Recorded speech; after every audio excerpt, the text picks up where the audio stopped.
আজ আমি দুধের সর দিয়ে কিভাবে ঘি বানাতে হয় সেই রেসিপিটা দেখাবো। আমি এক বাটি দুধের সরে জমিয়ে নিয়েছি। এটা একদিনে হয়নি, কয়েকদিনে হয়েছে।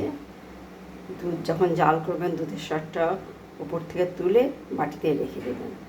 হ্যাঁ, রোজ রোজ এভাবে জমাতে জমাতে এক বাটি যখন হয়ে যাবে তখন সেটা দিয়ে সরটা বেটে নিয়ে ঘি করবেন।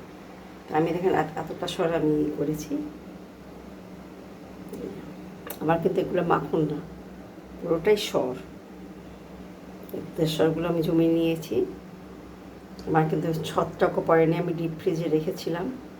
আপনারা যদি বাইরে রাখেন, যাদের ফ্রিজ নেই, তারা মানে রোজ যদি দিয়ে যান একটার উপর আরেকটা সর, তাহলে তাদের ছত্রাক হবে না। আমার কোনো ছত্রাক বা বন্ধ কিছুই হয়নি। দেখুন একদম ভালো আছে। আমি ডিপ ফ্রিজে রেখেছিলাম যে সরটা, হলুদ একদম সর পড়ে গেছে।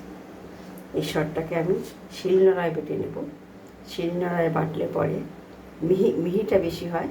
আমি মিক্সিতে করবো না, আমি আজকে শিলনোড়ায় বেটে নিয়ে আপনাদের দেখাবো। এরকম দুধের সর শিলনোড়াটা দিয়ে বাটবো। আমি খুব মিহি করে একটা পেস্ট করতে হবে সরটা।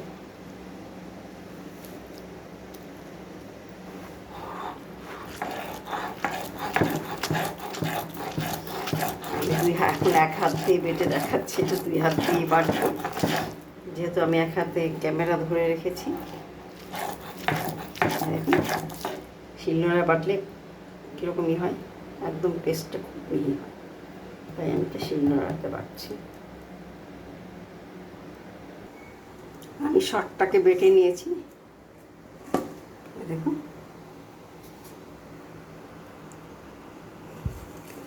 এখন এই সরটাকে আমি ফেটে নেব, ফাটিয়ে এইভাবে ফেটে নেব। ফেটে তারপরে জল দিয়ে ধুয়ে তুলে নেব। এটার মধ্যে জল দিলে মাখনটা ভেসে উঠবে, ভীষণটা জলের উপর থেকে মাখনটাকে তুলে নেব। এখন আমি আগে ফেটে নেব, ভালোভাবে ফেটে নিতে হবে। এভাবে ধরে ফেটিয়ে নিতে হবে। এই যে সরটা আমি যে বেটে নিয়েছি, এটা এইভাবে ভালোভাবে অনেকক্ষণ ধরে ফাটিয়ে নেবেন।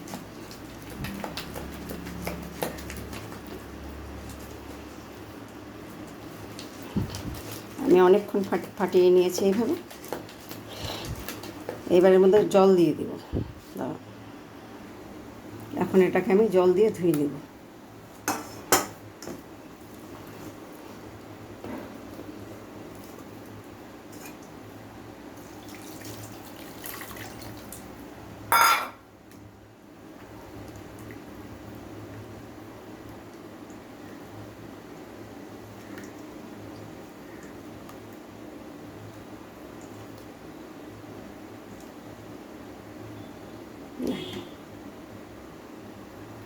বাটারটা তুলে নেব এইভাবে।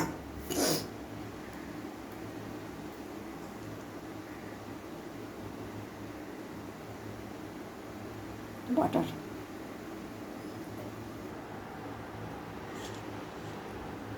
আমি পেস্টটাকে ধুয়ে নিয়েছি, যতটা বাটার পেয়েছি এখানে তুলে নিয়েছি। এই যে বাটারগুলো দেখুন, এতটা বাটার আমি পেয়েছি। উপর থেকে যা যতটা ভেসে উঠছে সেগুলো যে তুলে নিতে হবে। এই যে জলটা পড়ে থাকলো। এখন এই বাটারটা ভেসে উঠেছিল, এটা আমি একটা কড়াই বসিয়েছি। কড়াইটা গরম করে নিয়েছি, কড়াইয়ের মধ্যে বাটারটা ঢেলে দেব।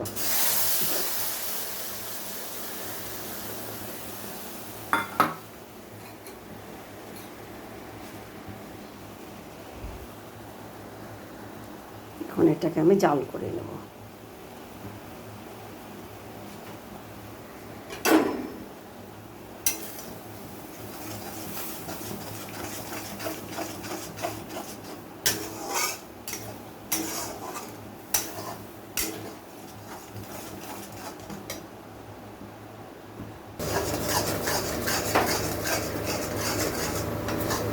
কন্টিনিউ নেড়ে যেতে হবে।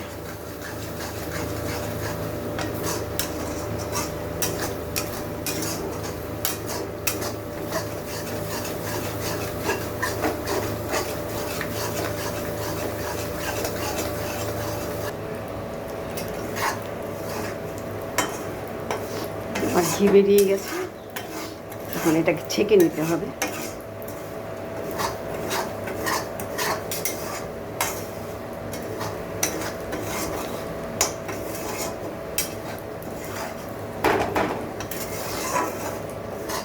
এখন এটাকে আমি ছেঁকে নেব। দেখো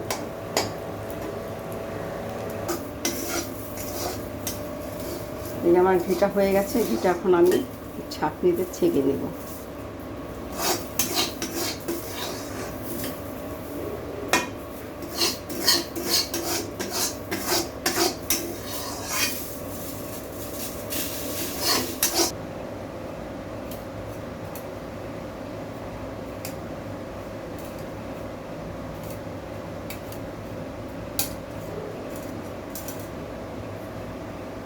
এখন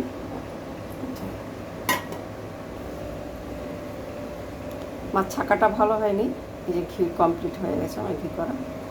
এইভাবে খাঁটি ঘি করে খাবেন। আমার চ্যানেলটা ভালো লাগলে সাবস্ক্রাইব করবেন, লাইক ও শেয়ার করবেন। খাঁটি ঘি খাওয়ার জন্য একটু কষ্ট করতে হয়, যাই হোক এইভাবে খাঁটি ঘি পাবেন। বাজারের ঘি তো আপনারা খাঁটি পাবেন না। থ্যাংক ইউ চ্যানেলটা দেখার জন্য, ধন্যবাদ।